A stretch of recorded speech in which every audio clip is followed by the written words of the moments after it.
Yeah. Seems like anything he can go in, get a quick kill on.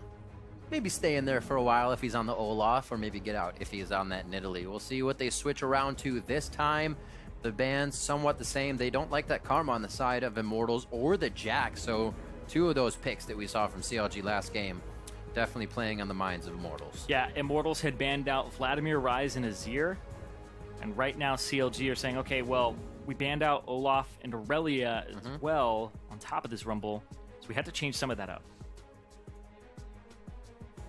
Ryze gets banned out once again. We expect to see him on the ban list quite often. See Azir possibly come in here, and then one more jungler. The Olaf was still pretty pertinent for CLG to get a ban on. See if they stick to that. The last counter ban is pretty strong, and it may not be for that Olaf. Nidalee is going to be the one from Immortals, so they're actually are trying to hit those jungle bans a little bit. I don't think you first pick a jungler here, though. There's going to be a premier top laner or mid laner up. Vladimir, Aurelia, Olaf still on the table, Azir. We're going to have some power picks in this game. I wonder if they keep switching around, try to put Rain over on something that's tankier in the jungle again. Do we see it actually go to Huni getting something like Vladimir? It's going to be the first pickup. It may go to Pobelter, but we may see Huni try to get aggressive on that as well. Yeah, that was insta-locked as well. Like, Vladimir's up, you know you're playing Vladimir. Boom. We did say Stixxay, buy an Executioner's Calling, but if you're able to get Vladimir and maybe even a Zyra on your side, you could also get Soraka. It becomes incredibly annoying to play against. No Karma, though, available. So, no way to enable his movement speed. May play a Sivir, though. They do leave the Azir up. They're happy to take that. One of the safest blind picks that we've kind of seen coming about now. Everybody's happy to take that into just about anything. And the Kindred will actually come out for Xmithie. Yeah, I actually love this combo when you see a team at a high level execute it, because you can save your team and immediately shove the enemy team out of your ultimate. They get no healing. You can instantly blow them up afterwards if they were low enough. So the Kindred ultimate, Lamb's Respite, comes into a really clutch situation if you're behind, and you can also abuse it when you're ahead and do the same thing. One of my favorite Kindred combos was the Kindred Twitch that we saw. Just sitting in safety, spraying and praying from the back line. There's only been a few of them. But damn, was it great to watch. We'll see what the next pickup is. Oh, that's nice. Got Rain over hovering for Wild Turtle there. It's actually Stixxay's favorite on that Warwick. Playing a little bit of the hover game. Rainover's going to take his Rek'Sai. We expected him to actually have that coming out in the first game, but neither jungler opted for that. And the Nami for Adrian is going to come in. So they still look for a sustained support as they compile their team. Yep, sustained support has a little bit of engage with the ultimate, the bubble for some catch, and also people forget a little bit about that movement speed on her passive when she casts a spell on somebody. Basically everything. You could bubble your teammate and get faster. Yep. Throw the bubble on their feet. Looks like you missed it, but you didn't. And give some movement speed to the Vladimir, and that's going to help them out in those situations. But still, maybe a top lane Vladimir, maybe a mid lane Vladimir. We see it more mid. Yeah, that's very true. Reason.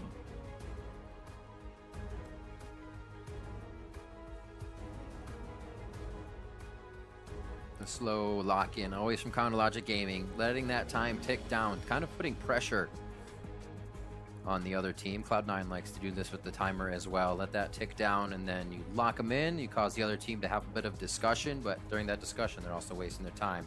And the Tristana coming out for Stixxay. Haven't seen it from him in quite some time. Yeah, I think he actually pulled it out a little recently. He got play of the game on it against Echo Fox last week, and he played it twice. You are correct, he did. Yeah, it's a champion. I'm a liar. It's a champion that plays into their split push strategy really well, because if you pick a split pusher here for Darshan, maybe even get him Trundle, then you're in a fantastic situation. You have your wave clear from your Azir, you have your disengage with Afromu on Alistar, and then you also have your way to destroy turrets quickly, especially since we took away the turret bombing on Azir W. Yeah.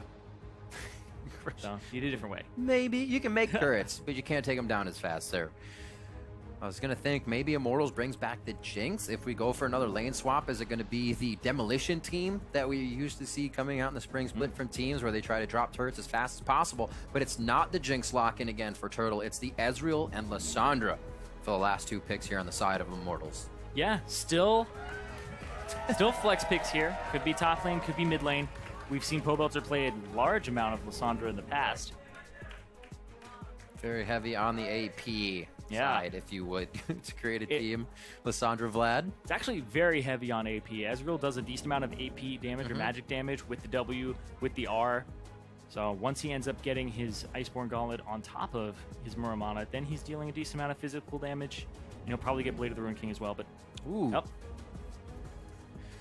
Both teams going to need that Executioner's Calling coming out, or maybe your Morello Namakan to cut some of the healing. Swain picked up now for Darshan, so even from game to game, this is the swap now for Chronologic Gaming. That's no more of a Jackson or Relly in the top lane. They go for Swain, who he's going to be on the Azir this time, and a heavy AP composition coming in from Immortals this game. Yeah, and you still have 14 seconds to swap if they're going to go back and forth. The Vladimir's in top lane would survive via sustain against the Swain. It does seem like it. He has Ghost in the mid. Yeah. See some of those summer spells, and they got 2 seconds left. 20 seconds is where you stop, and yep, they swapped it back. So it is going to be Lissandra top. It's going to be Vladimir in the mid lane. Swap them back. Everybody's got their play now in hand. We'll see what happens. Huni does get back onto kind of an aggressive champion, but it may not be the aggression he likes. He likes to continue fighting, and Lissandra's a little scary once you get into that fight if you're the one being focused in the way that Huni likes to play. So we're going to have to see how this one comes out again. Immortal says the experimenting could be the thing this season in a best of 3. We'll see if it plays out here in game 2 of this series. Before we get into that game, be sure to update your predictions on Twitter using the hashtag IMTWin or the hashtag CLGWin. Chronologic Gaming looked quite good once they got that advantage in game 1. Is it something they just found there, or can they repeat that once again here in game 2? We're about to be on the Rift, and Immortals is looking to keep themselves in this Friday night series. It's Immortals versus CLG as we swap the sides, and we are on to the Rift.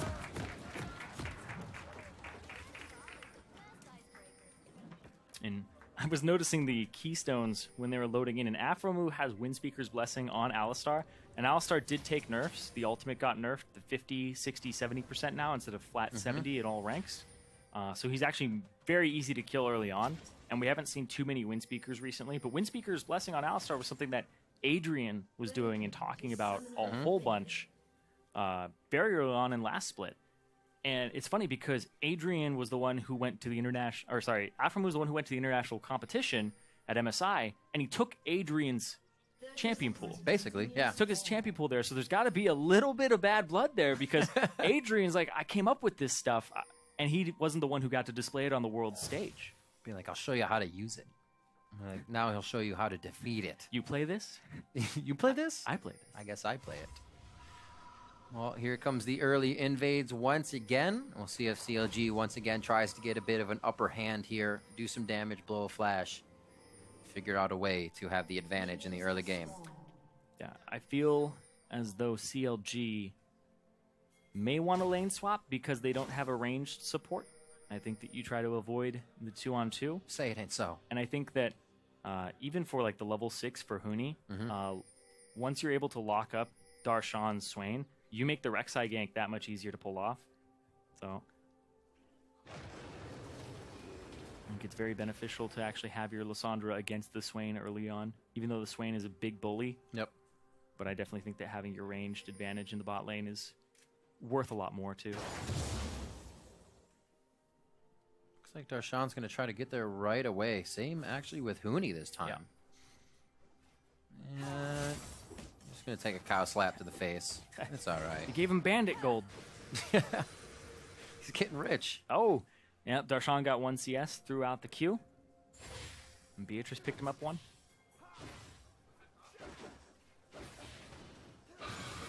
All right, so it's going to be slow play in the lane swap once again. We'll see if they try to trigger onto the middle lane very, very early. Paul Belter taking a beating here, coming into level 2 as he hits that very early and just puts every soldier he can right under his feet. This is actually something we haven't seen in a very long time, is the top laners stick in the lanes for a good while, try to pick up some CS, and then immediately they go to the opposite side, both of them blowing their teleport to do so, not hanging around there because the jungler could show up. The junglers actually weren't pathing to meet these turrets. It would have been a 2-on-1 underneath the turret. Jungler wouldn't have been there. It's funny how it all evolved as well, too, Zyrene. Is the fact that for so long somebody would actually die in that situation and be like, you know what? let's just not go there anymore. We'll have the junglers actually approach. Let's not do that. Or the junglers stay in the jungle, rather, and then the top laners go to the other side. Yeah, it gives you a little bit more pressure if you keep your jungler in the jungle. And, you know, the dive really requires them, and you could have that 4-on-1 dive because everybody's factor of the taking TP unknown and stuff. We had Darshan shows up to the top side as well with his TP. It's a little bit slower here, even with the Trist on that side. Yeah. And it doesn't look like they're actually just going to give this experience up. They have a bit of time to run away from it. Or they may just share this one out. No, they're getting away for Darshan. Nope. Oh. Aframu actually took some of that. You saw the two 250s go out. Yep. It's 300 local and 100 to everybody. So Darshan was looking for that 400.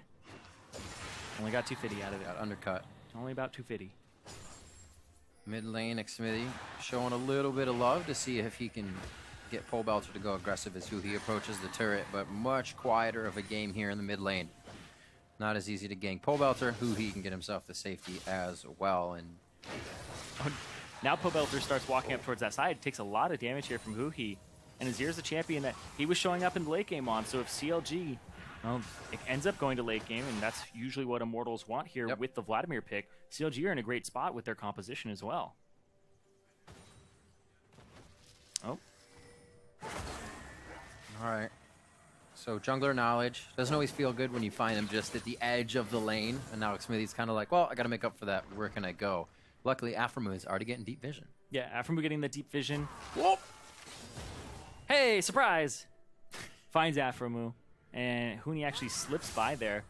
And Huni ended up picking up another wave, so that's why the push is rather delayed. You can see on the bottom side, CLG aren't even at that turret yet. It's not even scratched, whereas Immortals are now at that top turret. They've already been wailing away on it for a little bit here. Actually not doing too bad as either taking down turrets. They have the Essence Flux to speed up just a tad. Looks like Huhi's actually go up here, or Huni. Oh, man. It's going to happen over and over again, Aiden. It's happening! Huni. Go up. Maybe they'll give him the local gold on this one to keep him going. He is going to be a carry factor. Like you said, an extra wave already, 16-9. So we could see Huni kind of popping off this game if he gets some more alone time with these turrets and the minion waves.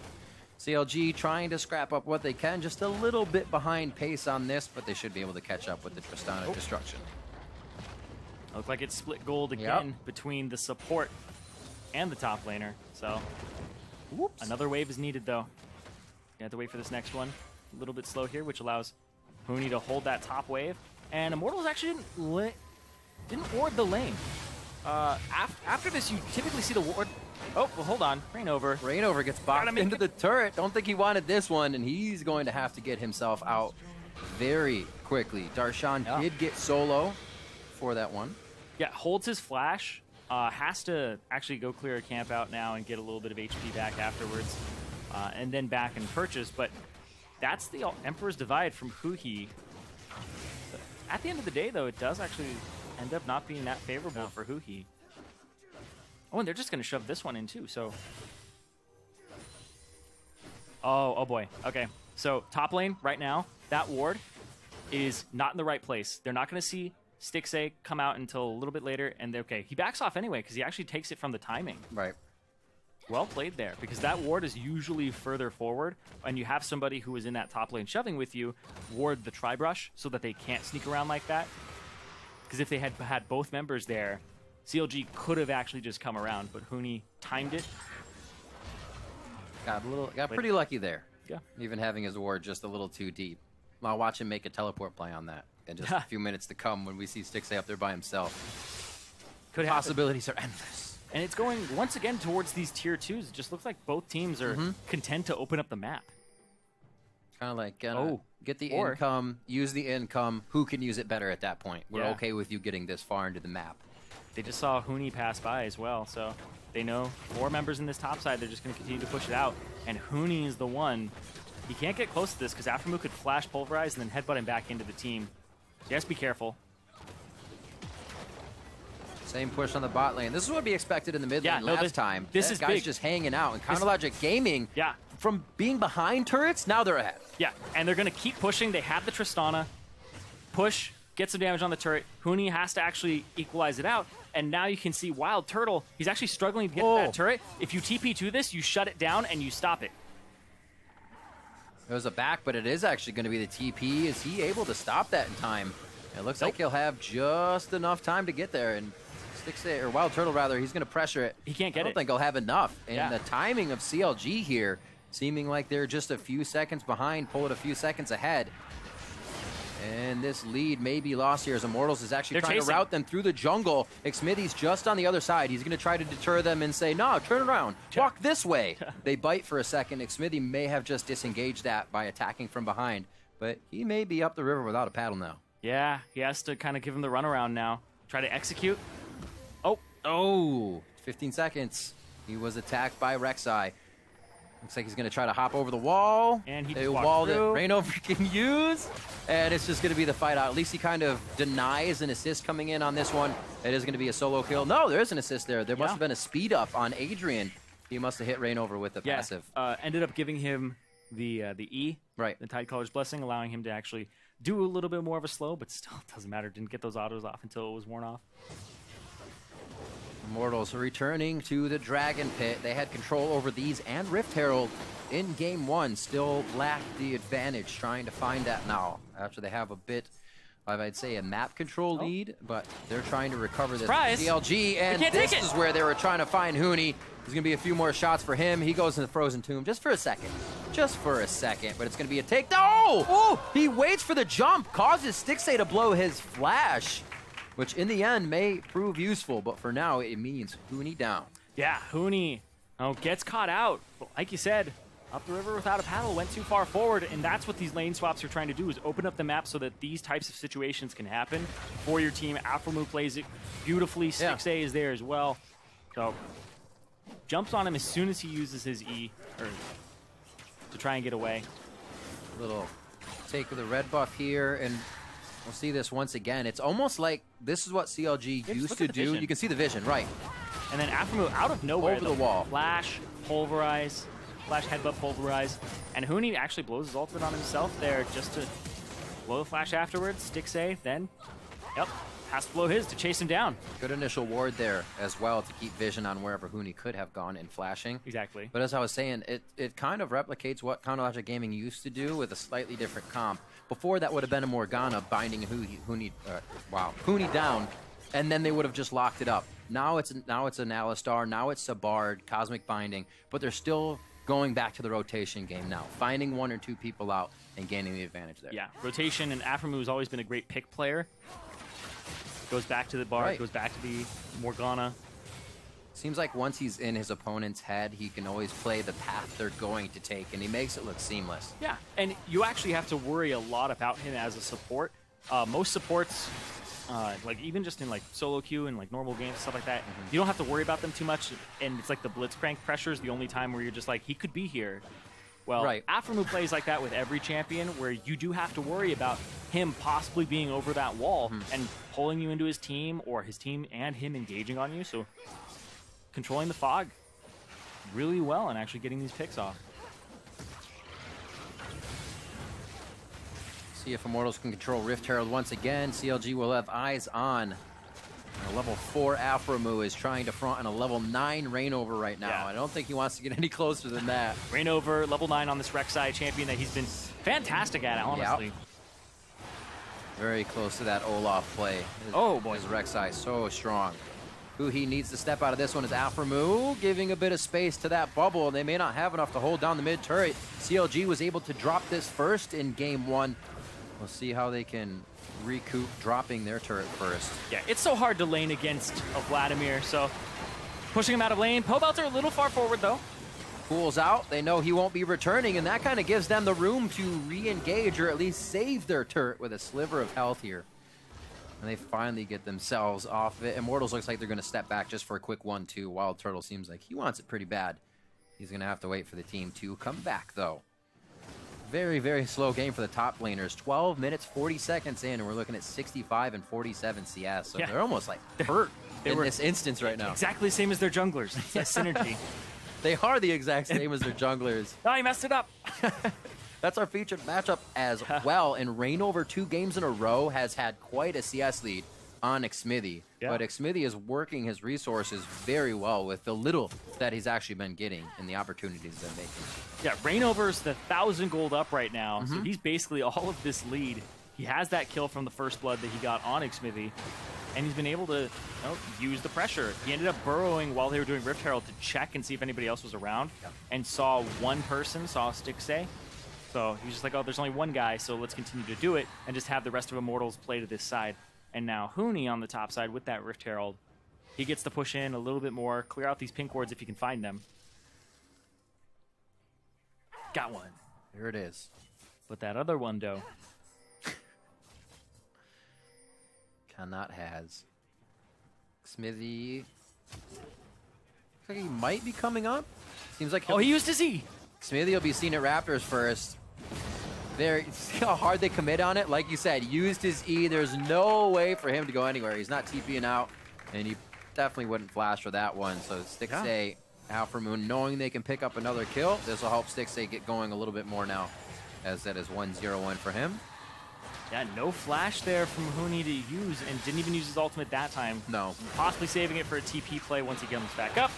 And Pobelter. Oh. Throwing down the ult, saying, we want this turret that bad. We're just going to throw ourselves at it. A few more hits, throw an auto.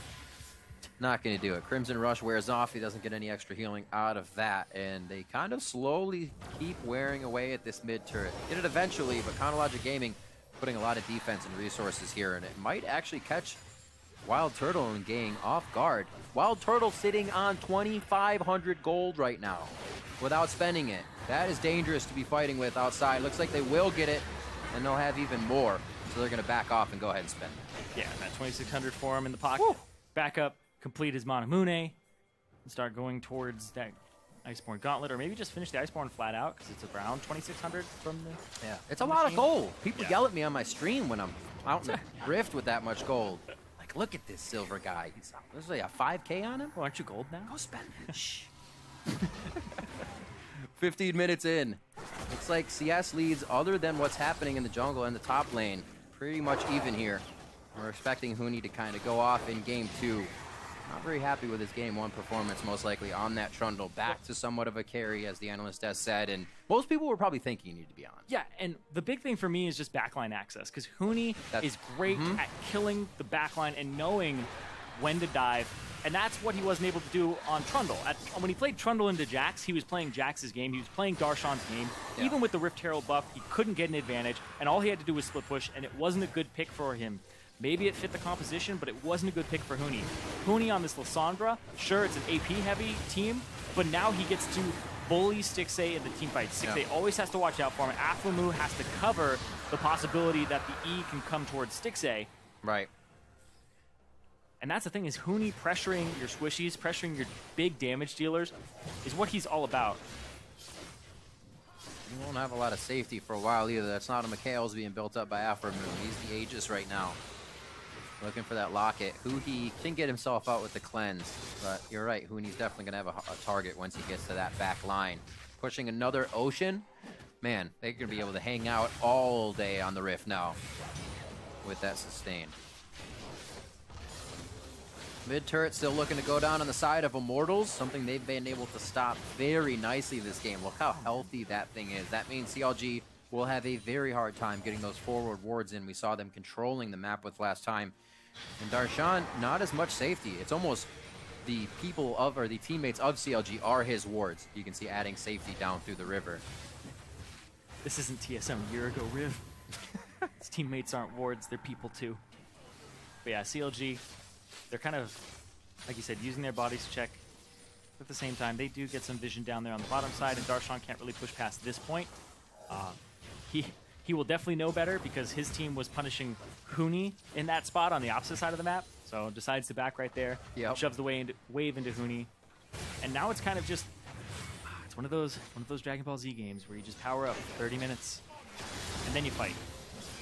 So what you're saying is they'll finish tomorrow? Yeah. Tune in next time. They'll finish, you know, eventually. Maybe it'll go on another episode. We'll see. Or season. Coming up on 18 minutes so far, and it's been a lot of objective action over to the side of Immortals. Like we said, those two Drakes, again, Rift Herald has gone in their favor. And Chronologic Gaming actually here on the back foot. They've found 2 kills on Huni in the top lane, but those actually haven't kind of rolled into anything. There's still waves back, CS back, and they need to get a foot in that door before they can push back onto Immortals. There might be a chance here in the top lane. Immortals finally grouping somewhere other than mid. Yep, Pobelter gonna take a decent amount of damage now and tries to return. Oh, that's... Yeah, he doesn't have any armor at the moment. He's all it. magic resistance. He had Crimson Rush up, a little extra healing there for himself. Yep. Speaking of healing, we do have Xmithy, the jungler, dropping 800 gold into the Executioner's Calling, so that Stixxay can continue to go down his build path of the IE. It's a good pickup there, especially against Vladimir. I highly recommend it. It's just 800 gold. Pick it up. It does so much. The return on investment there could win you a game. Mm-hmm. I guess that's for every item, though. Great point. Great point. Yeah, you think about it. I mean, Vladimir healed for 400 there. He would have healed for, since it's 40%, not 50%. It's a little bit more than that, so maybe he'd heal for like 240. Cause math. Yeah. So that's honestly an 800 gold investment doing about 160 damage. Whoa! And there it is in action. Hurt me as Stixxay doesn't want another one of those. Actually got the Tides of Blood to go off before he channeled his jump, so Stixxay kind of toying with danger here. If Pobelter actually had any more to this top side, he'd be able to get the kill. But it seems like they're doing a slow 1-3-1 here as they put Huni to the bottom side, and they're going to start pressuring in on the mid lane now. And with the 2 Ocean Drakes, you can continue to trade and then back off. And the next Drake, guess what? It's another Ocean. So if Immortals get their hands on that and have triple Ocean Drake at, honestly, it'll be about 22 minutes.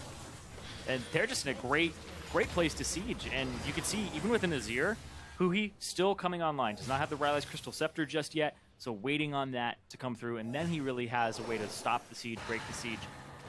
But by that point, Immortals may have the desired items to continue poking and honestly have the Vladimir run straight at the backline. Oh, he hit Stixxay with it. Should be all right. Stixxay gets out. There's the ultimate down from Pobelter, so it's a bit of relieved pressure, but he can still continuously stay here. Ocean Drake, Vladimir. That's going to be fun. 157 to 111 in the top lane CS. A 30 CS lead, looking at it for Pobelter, just about in the mid lane. Xmithy and Reignover still kind of fighting to get their leads. And Reignover looking for wards as well that could help the team get the kills they need. Wow. Making sure Xmithy can't get to the fight really stop CLG from pressuring these turrets. Xmithy has to use his ult right away. It's almost useless. Yeah, and you can see Pobelter still shoving in the top side, continuing to put pressure up there, eventually going to get this turret, and he'll take a couple shots here as Stixxay walks up. Doesn't go for the autos, though. He's going to be patient with it, apparently. And Immortals are playing this right. They're not engaging. They're not going for any fights in the mid lane as they have pressure in the top side. And Pobelter cannot be answered by a single member right now by CLG. You know what CLG is thinking? Man, when you get beat by your own strategy in game one. Well, it's Pobelter. It's not even a guy who can TP into these fights, right? That's true. It's legitimately just split push and then the disengage. So they have the Nami to disengage if you tried to actually get in on that 4-man unit they had. So much control over the map right now. So many deep wards as well, even on the off side of the map, which allows Huni to be that much more aggressive. And now we were kind of saying it was the level lead in for CLG last game. There's a bit of that over to the side of Immortals now in their carry players. Yeah, their carries are definitely online right now. You can see 20 CS up now for Pobelter, but that's the Ocean Drake coming online. Reignover, everybody backs on Immortals side. They make sure that they can actually have an avenue in. Huni, I bet he's going to back here, look for a teleport with the home guard after completing an item. If he stays on that pad. Oh, there we go. There's the teleport. He's going to be quite far behind, but he has Stixxay or Huhi if he wants it. Stixxay's going to be right there. Frozen Tomb onto him, and he goes down immediately. Darshan still getting out. Bird form on, but there's nothing to heal from. And Huhi has to get out immediately. A well-planned attack by Immortals strikes to the heart of Chronologic Gaming, and they're going down mid now. Yeah, that's the kind of stuff you can't do with a Trundle And Huni having that access to the back line, he'll blow up Stixay every time. The guy's got to start looking into a QSS, but that is far removed from his build because he's only at one item. He's looking at his Infinity Edge. He wants the damage because Pobelter, if you don't have enough damage to kill him, he's going to stay alive forever. It looks like he knows it too, stepping to the front line. One Crimson Rush heal with the Spirit Visage puts him all the way up to full HP. And it's going to be possibly the fight. No, Aphromoo just throws down a heal. They're not going to look for the engage there as Huhi throws in. Soldiers! Huni goes right to the back. Huhi forced to flash out of that one as Stixay is trying to kite the fight with a few attacks. Huni, again, every time the claw is out, the claw means go. And Immortals is right behind him. Almost 2 members of CLG down as Aphromoo just limps away. Now healing up on the fountain. This is going to mean another inhibitor turret and possibly inhibitor coming in for Immortals. And it looks like Darshan is going to try and come to the backside. A pincer move here. He's on to Wild Turtle, and Turtle channeled the ult, which made him stand still in that damage of Swain's ult for a little bit longer. Pobelter coming up huge with a Tides of Blood, a triple kill. Right off the explosion, and they are slowly whittling down Darshan now. He thought he was coming into a full team engage, but just watched his team melt in front of him as Immortals control Counterlogic's base. Pobelter with the beautiful Tides of Blood. As soon as the Lamb's Respite falls off, it blows up. Had it completely charged, held it, threw it out, annihilates 3 members for the triple kill there, and Immortals get 2 inhibitors off of that. I wasn't engaged too on the second half. One more time. Yeah, I'm dying to see that. Pobelter, he's going to run in and take about all his HP in damage from the turret. Tries to chase down Aphromoo. Stixay, Darshan, and Aphromoo all get away, but Huhi dives for Wild Turtle. It doesn't work out. Now Pobelter gets chunked out by the turret, and then they stay here. The teleport starts channeling right now, and Darshan is looking for the flank. So they're waiting for it. They're waiting for Darshan to get in there, but they actually don't have enough time because Huni engages, throws out the ultimate onto Xmithie, and then Xmithie is forced to pop the ultimate, which actually helps Huni stay alive. Pobelter charges it, gets 3 right off the bat there. Absolutely insane play there on the Vladimir. The game was like, you're killing too fast. I can't even call it out. They are easily able to finalize Darshan. Almost had a quadra there. Almost. Both of these teams play so different once they have that little bit of a lead. They're so much more sure of themselves, confidence in their teammates, to continuously going in behind each other. We saw how sure they were of Huni going in on each claw. It almost looked too dangerous. In front of inhibitor turrets, in front of Nexus turrets. But Immortals was right there behind, knowing they had the lead. Counterlogic Gaming still Huni not looking to give that up. Not looking to give up what they have, and Huni could be going down. Frozen Tomb on himself means Aphromoo is going to have a hard time getting away. Xmithie's taking it as the claw goes in. Respite goes down, and it looks like CLG's forced off of their own Kindred ultimate. That's going to be a double kill for Turtle as Pobelter picks up one more. The last auto attack from Wild Turtle picks up the triple. He'll chase down Stixay and should be able to finalize this one if they can ever find each other. And Immortals are going to be looking for the base. Yeah, everybody on Immortals is like, we're going to get the base. And Turtle's like, my quadra though. And Stixay gets away. There's something about Turtle getting quadra kills when his team is on the Nexus turrets. Almost happens once again. This time he does force Stixay to have the back very far from home. And it's going to be too long. He's not there to save the day. 11-3 in an even faster fashion. Immortals come back angry in game 2 and take it from CLG. We're going to game 3. Yeah, 26.5